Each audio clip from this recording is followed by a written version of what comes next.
Reka tubahe ikaze nanone ku buzima Info Clinic. Nk'ibisanzwe tugiye kuganira ku buzima. Mu kiganiro cy'uyu munsi tugiye kuvuga ku buryo bwo kuboneza urubyaro hakoreshejwe uburyo bw'udupira cyangwa se implants. Turagenda tugusobanurira utwo dupira utwari two, imyaka tumara mu mubiri wawe, ndetse turarebera hamwe n'ingaruka dushobora guteza ku muntu wadukoresheje cyangwa se ingaruka mbi dushobora kugira ku muntu wadukoresheje. Tunarebera hamwe n'abantu bakwiye gukoresha utwo dupira ndetse n'ikigenderwaho kwa muganga kugira ngo babe baguha buno buryo. Tuguzuhe n'amakuru yose wifuza, kwa kundi bakubwira ngo urava utuviraho cyangwa se ushobora kudusamiraho, byose turaza kubigusobanurira ubashe gusobanukirwa neza. Aribwo bwa mbere ugeze kuri channel wakora subscribe, tukaba tuvuga ku buzima, dukora ibiganiro gusa bivuga ku buzima gusa. Muri make rero udupira uraza kudusobanukirwa neza. Ubundi mu Rwanda uyu munsi hari uburyo butandukanye bwo kuboneza urubyaro, ku buryo buri wese aba afite uburyo ashobora kwisangamo bumunyuze kandi butajya umugezeho ingaruka bitewe n'uko nyine umubiri we ubimutegeka cyangwa se bitewe n'uko amahame ye abisaba cyangwa se abimutegeka. Ubwo buryo rero hari uburyo bw'udupira, hari uburyo bw'ibinini, hari uburyo bw'inshinge, hari n'uburyo buri naturel cyangwa butari bwa kizungu, ndetse hari n'uburyo bwa kamere ari nabwo nyine twakwita naturel ariko nanone butizewe neza. Nubwo bwose bwa kizungu ntabwo bushobora kugukingira 100%, nta buryo na bumwe buriho bushobora kugukingira 100% kutabyara cyangwa se kuba utabusamiramo. Ari n'impamvu usanga abantu bamwe na bamwe bashobora gusamira nko mu dupira cyangwa se bagasamira mu bindi bintu nk'urushinge. Ibyo birashoboka, ntabwo ari inka iba yacitse amabere niba ariko babivuga. Reka rero tujye mu kiganiro cyacu neza, turebera hamwe utwo dupira utwari two za implants turimo kuvuga hano. Harimo tw'imyaka 3, 5, dutandukana gute, nutuye nihe misemburo itugize cyangwa se nanone tuno dupira dukora gute. Ubundi hanini buno buryo bwo kuboneza urubyaro hakoreshejwe udupira, utwinshi muri two tuba turimo imisemburo.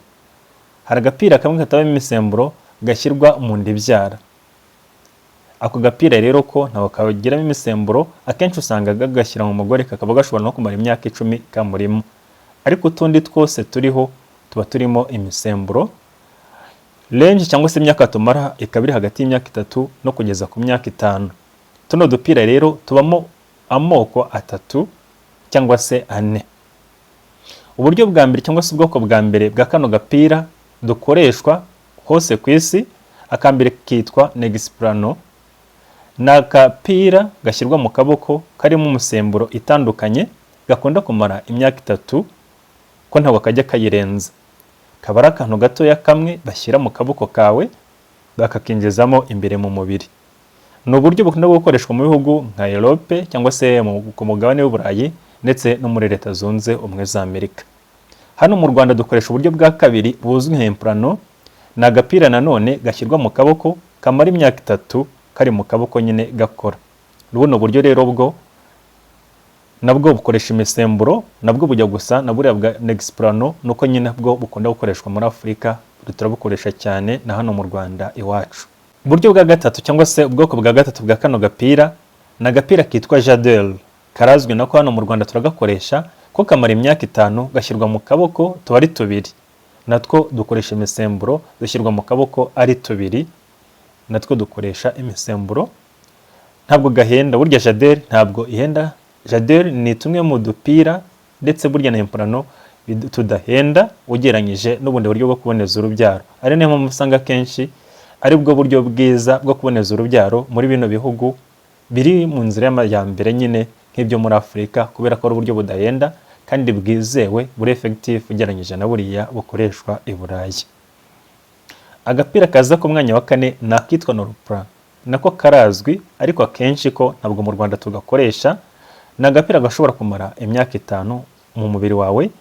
Ntabwo ubungubu kugeza uyu munsi ntabwo tukigakoresha, ndetse no mu bindi bice bagiye bakavaho kubera ko kari gasa naho gahenze, kandi Jadel yo ihendutse nayo ishobora kumara imyaka 5. Utundi dupira tuza natwo turiho dufite ubundi bwoko no dushyirwa mu nda ibyara. Utwo dupira natwo turamuka atandukanye, hari agashobora kumara imyaka iri hagati y'5 ndetse n'7, hari n'agashobora kumara imyaka 10 kadakoresha imisemburo, ako kari hagati y'imyaka 5 kugeza kuri 7 ko kaba karimo imisemburo. Natwo mu Rwanda twose turatugira kandi turakoreshwa. Hanyuma rero tuno dupira ni gute dukora? Ubundi tuno dupira twose dukoresha mu kuboneza urubyaro dukora ibintu bitatu. Harimo kubuza ko ovulation yabaho cyangwa se cyagiye cy'uburumbuke cyabaho. Hari ubundi buryo dukora buza ku mwanya wa kabiri, harimo gukomeza cyangwa se gutuma ururenda rwo mu nkondo y'umura rukomera ku buryo intangangabo zitanyuramo ngo zinjire zijye kubangurira intangangore. Nanone harimo no kuba twahindura emiriye cyangwa se imiterere ya endometre cyangwa se agace k'imbere ko muri nyababyeyi ku buryo umwana cyangwa se igi ridashobora kuza ngo rihakurire. Cyane cyane nk'ubwo buryo bwa mbere bwo gutuma ovulation itabaho biterwa n'imisemburo itandukanye ibikoze two dupira, harimo nk'iyitwa progestin igenda ikatuma hari indi misemburo itavurwa mu mubiri ituma ryagi ribasha kororoka kugira ngo gukura ribashe kuba nyine habaho igihe cya ovulation.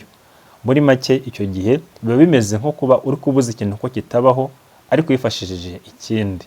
Niba mubisobanukirwa neza, ni nko kuvuga ngo ovulation irageze, umugore n'umugabo bakoze imibonano mpuzabitsina, iyo umugore muri ovulation nibwo atwita. Noneho watumye cya gihe ya condition nziza ya minsi y'uburumbuke ku mugore itabaho ukoresheje nyine bwa buryo bwo kuboneza urubyaro. Uburyo bwa kabiri burya ni ugukomeza ururenda rwo mu nkondo y'umura ku buryo mu nkondo y'umura hamera nka bariyeri ituma intangangabo zitinjira. Nkondo y'umura burya iyo yifunze cyangwa se rwa rurenda rwakomeye viscosité yayo rugakomera, ntabwo intangangabo zibasha gutambuka ngo zibashe kubangurira intangangore, kuko murabizi ko fertilisation cyangwa se ibangurira ry'intangangabo n'intangangore ribera mu matrompe. Icyo gihe rero ntabwo intangangabo zibasha kuhagera kugira ngo zibashe kuba habaho kubangurirwa kw'intangangore. Uburyo bwa gatatu twavuze na alteration cyangwa se guhindura imiterere karemano y'agace k'imbere ko muri nyababyeyi.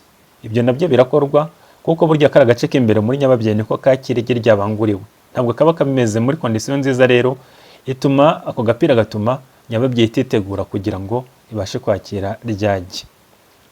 Hari byiza rero burya bitandukanye byo gukoresha uburyo bwo kuboneza urubyaro ukoresheje udupira.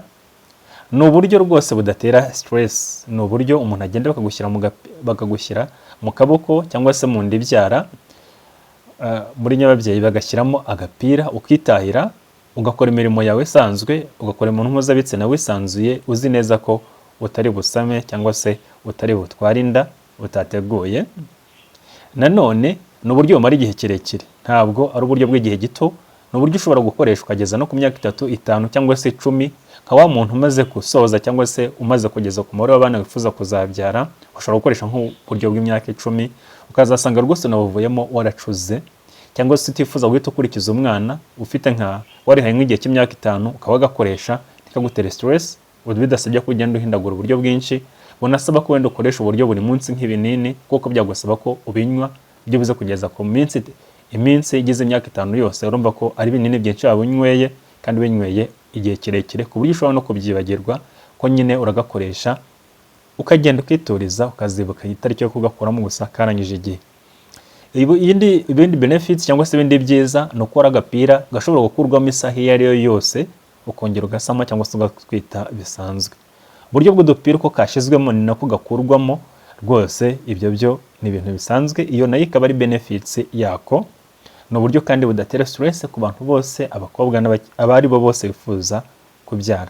Nanone usanga tuno dupira dukorwa muri iki gihe tugira ingaruka mbi nkeya ugereranyije n'itwa kera byitwa Wonapo. Muri make rero imisemburo igenda ihuzwa n'imiterere neza n'imisemburo iri mu mubiri ya misemburo idukoze, kandi twavuze ko ari uburyo budahenda, nubwo usanga mu Rwanda tutagurishwa dutangirwa ubuntu, ariko ntabwo ari uburyo buhenda n'abatwigurira. Ariko burya ntabyera ngo de, na burya mu buryo bwo kuboneza urubyaro hakoreshejwe udupira nabwo bushobora kugira ingaruka mbi ku muntu wabukoresheje. Ariko izo ngaruka mbi zikagenda zitandukana bitewe n'umubiri wawe, uburyo wakakiriye. Ntabwo ari rusange, buri wese agira umwihariko we. Ntabwo bivuze ko kuba mugenzi wawe runaka twamunaniye wowe utagashobora cyangwa se utagakoresha. Ntabwo muhuje imibiri yanyu ibitandukanye cyane. Burya n'abantu bavukana ntabwo baba bahuje imibiri yabo 100% ku buryo wavuga ngo icyamunaniye runaka ngo nawe niwe cyo kiri bukonanire. Ndetse burya n'umubyeyi n'umwana, umubyeyi ashobora gukoresha uburyo runaka bukamunanira, umwana we bukamubaho neza, bukamubaho mahwi nta kibazo umuteye. Ingaruka mbi ya mbere ushobora guhura nayo mu gihe akoresheje uburyo bwo kuboneza urubyaro akoresheje udupira ni ukuva cyane mu gihe uri mu mihango, cyangwa se ukava amaraso menshi, cyangwa se imihango ikaza nabi ari myinshi mu gihe uri mu mihango. Ibi byo bikunda kugaragara ku bagore benshi kandi ni effet secondaire isa naho iri rusange. Ushobora no kuva hagati muri periods ukashobora kubona imihango atari igihe cyawe cyo kuba ugiye mu mihango nyine, cyangwa ushobora kubona imihango nabyo, kubura imihango nabyo bintu byitezwe iyo wakoresheje buno buryo, ukaba ushobora no kumara igihe runaka kinini n'amezi, cyobarirwa no mu mezi utarabona imihango cyangwa se usa naho wayibuze. Hari abantu bakoresha uburyo bwo kuboneza urubyaro nk'udupira, ugasanga ashobora no kuzirinda zakavamo atongeye kubona imihango. Ibyo nabyo nta kibazo burya biba biteye mu mubiri wawe. Ingaruka mbi ya kabiri ni uko ushobora kugira ingaruka mu bijyanye n'uburinganire mu misemburo, aho ushobora kuba wumva utameze neza, mudo ikagenda ihindagurika, amabere akaba ashobora kukubyimba akakurya, ushobora kuzana amakine mu maso, ushobora no kuribwa umutwe, kubara abantu bishoboka. Hari n'abashobora kugira ibibazo by'amahypertension, nabwo birashoboka. Icyo gihe ubwo buryo burahindurwa ugakoresha ubundi bukuguye neza. Nanone indi ngaruka mbi ishobora kuza ni uko ahantu kashizwemo hashobora kukurya, hashobora kukubabaza, hashobora kuba habyimba bakimara kugashyiramo, ariko ibyo byo birashyira. Ku bantu bamwe na bamwe hashobora no kuza inkovu handi bakinjirije, nabwo rero ukaba ushobora kukubangamira, nacyo ni ikintu ushobora kwitega. Hari ibindi bintu bishobora kugaragara nko kuba ushobora kubyibuha cyane, ukabyibuha cyane bitewe no kubakoresha ubwo buryo, cyangwa se ukananuka cyane, kwiyongera ibiro bikakugora. Hari abashobora kugira iseseme, hari abashobora gutakaza umusatsi wabo ugapfuka, ariko nabyo ntabwo biba ari ibintu bikaze ku buryo umusatsi wose wapfuka, ni uko ushobora gusanga nyine wagize nk'icyo kibazo. Hari n'abashobora kugira amahypertension. Icyo gihe rero iyo wagize ibyo bibazo uragenda kubiganiraho na muganga wawe, rwose bikakemuka. Hari uburyo bwinshi wahitamo n'ubundi buryo, ntabwo bikunze kubaho ariko burya birashoboka. Ni bande rero bemerewe gukoresha uburyo bwo kuboneza urubyaro hakoreshejwe udupira? Abagore bose burya bageze mu gihe cy'uburumbuke, cyangwa se bashobora kubyara, bajya mu mihango buri kwezi, bashobora kubyara, baba babonye imihango, burya bemerewe gukoresha buno buryo bwo kuboneza urubyaro. Undi mugore batemerewe gukoresha buno buryo ni abagore bafite ikibazo ku buryo batakoresha umusemburo witwa estrogen, cyane cyane nyine nk'abagore bafite uburwayi bakunda nko kurwara umutwe wa migraine n'umutwe udakira. Uwo mugore ntabwo yemerewe gukoresha ubwo buryo bwo kuboneza urubyaro. Burya avuga ko n'abagore banywa itabi barengeje imyaka 35 bibaye byiza ntabwo bakoresha buno buryo bwo kuboneza urubyaro hakoreshejwe udupira, ariko hari igihe biba tolerable ukaba ushobora kubukoresha bitewe n'impamvu. Nanone umugore ushobora gukoresha buno buryo bwo kuboneza urubyaro ni umugore wese wifuza kumara igihe kirekire atabyaye, akaba biteganya nyuma igihe cyose abishakiye akaba yakoramo kagapira ko kuboneza urubyaro akagakoresha. Undi mugore wese ni umugore gukoresha ibinini byananiye, akavuga ati nge sinakwibuka kurya ibinini, yahitamo ubundi buryo bwo kuboneza urubyaro.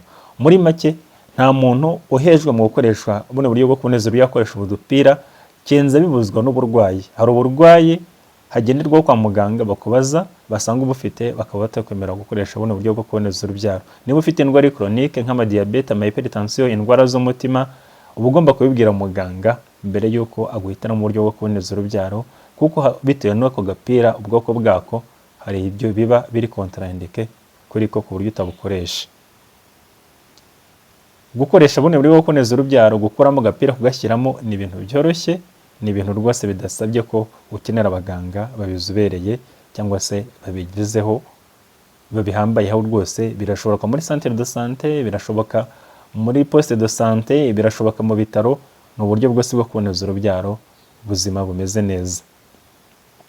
Hanyuma reka turebere hamwe rero agataburo gatoya ndi kubasomera hano kuri screen mfite, kavuga uburyo bwo kuboneza urubyaro, imyaka bumara, tugenda tubukompara uburyo bwose bubaho, tugenda tubugereranya, ndetse n'icyizere butanga cyangwa se uburyo bushobora kukurinda kuba udashobora gusama, ndetse nanone n'uburyo bushobora guhagarika cyangwa se uburyo bwa buryo bushobora guhagarika. N'uburyo ni akantu kari resume gasobanura byose. Uburyo bwa mbere ni uburyo bw'udupira twanavuzeho, bumara hagati y'imyaka 3 kugeza ku myaka 5, bukaba bushobora kugukingira kudasama ku kigero cya 99%. Bivuze ko umugore umwe mu bantu 100 baboneza urubyaro bakoresheje uburyo bwo kuboneza urubyaro bw'udupira ari ushobora gusama. Buno buryo rero nabwo ni uburyo ushobora guhagarika ako kanya kagakurwamo ukaba ushobora kongera kubyara. Ubundi buryo bwa kabiri ni uburyo bw'ibinini biri kombine. Hano harimo nka za mikorojeno, bwa buryo burimo imisemburo ibiri. Ni uburyo ushobora gukoresha nyine unywa tunini buri munsi mu gihe cy'iminsi 30, ugenda utunywa buri munsi. Ni uburyo butanga icyizere kiri hagati ya 91 kugeza ku 99%. Icyizere cyo kubukoresha rero bushobora kugukingiraho nuko biterwa n'uburyo ubufata. Niwe ufata ibyo binini ku isaha ku masaha atandukanye, ushobora kubusamiramo. Iyo ukoze ikosa gato bushobora gusama. Niyo mpamvu usanga butanga icyizere kiri hasi cya 91% kugeza ku 99%. Nabwo ni uburyo ushobora guhagarika mu buryo bwihuse. Ubundi buryo ni uburyo bw'urushinge, cyane cyane uburyo buzwi mu Rwanda ni nka depo cyangwa se sayana. Ubwo ni uburyo bukoresha mu Rwanda, ni nabwo dukoresha cyane. Ni uburyo bumara amezi 3 bugatanga icyizere cyo kukurinda kubutasama kingana na 94%. Bivuze ko 6%, abantu 6 bakoresha ubuno buryo bwo kuboneza urubyaro bw'urushinge ari bashobora gusama. Ni uburyo bumara amezi 3, ariko mu bindi bihugu bashobora no gukoresha uburyo bw'urushinge bushobora no kumara amezi 12. Ubundi buryo nanone ni uburyo bw'agapira gashyirwa mu ndibyara kazwi nka IUD hormonal, niyo tugiye kuvugaho, cyangwa se ikoresha imisemburo. Ikaba iri hagati y'imyaka 3 kugeza mu myaka 5. Ikingira cyangwa se guha amahirwe yo kuba udashobora gusama ku kigero cya 99%, nayo urumva ko iri hejuru, nako ushobora kugakuramo ako kanya ubundi ukabyara. Ubundi buryo ni uburyo bwo gukoresha kondomu cyangwa se prudence. Ni uburyo bwo gukoresha ko buri gihe ukoze imibonano mpuzabitsina ugomba kubukoresha cyangwa se kuyambara. Itanga icyizere cya 45% ku nyine ku bantu bayikoresha. Ubundi buryo ni uburyo bwo kwifunga burundu cyangwa se kwifungisha ku bagore cyangwa se ku bagabo.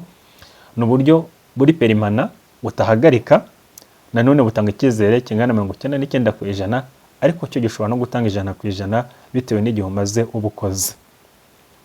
Muri rusange rero hari ibintu by'ibinyoma abantu bagenda babwirana, abagore babwirana, bashobora kukubwira ko udupira dushobora gutera ubugumba. Ntabwo ari byo, kuko burya udupira ntabwo dutera ubugumba. Umuntu ubukoresheje arongera akabyara nyuma yaho. Hari n'abashobora kudusamiramo nk'uko twagiye tubivuga. Muri make rero ibyo ntabwo ari byo. Nanone uburyo bwose bwo kuboneza urubyaro bubaho ntabwo burinda indwara zandurira mu mibonano mpuzabitsina. Ni byiza gufata izindi ngamba zo kwirinda indwara zandurira mu mibonano mpuzabitsina, harimo na sida. Uburyo bwose twakubwiye cyangwa se uburyo bwose bubaho ntabwo burinda kuba ushobora kwandura cyangwa se kurwara izindi ndwara. Muri rusange rero twavugaga ko dupira utwari two n'ubwoko bwatwo. Mu biganiro bikurikira by'ubutaha tuzagenda tuvuga no ku bundi buryo bwo kuboneza urubyaro nk'urushinge, turi ingaruka zabwo, ndetse turebe ibintu byose mwifuza ko twaganiraho. Wabyandika muri comment niba wifuza ko hari ingingo runaka twazaganiraho tutashizemo, tukazayivugaho ubutaha mu bindi biganiro.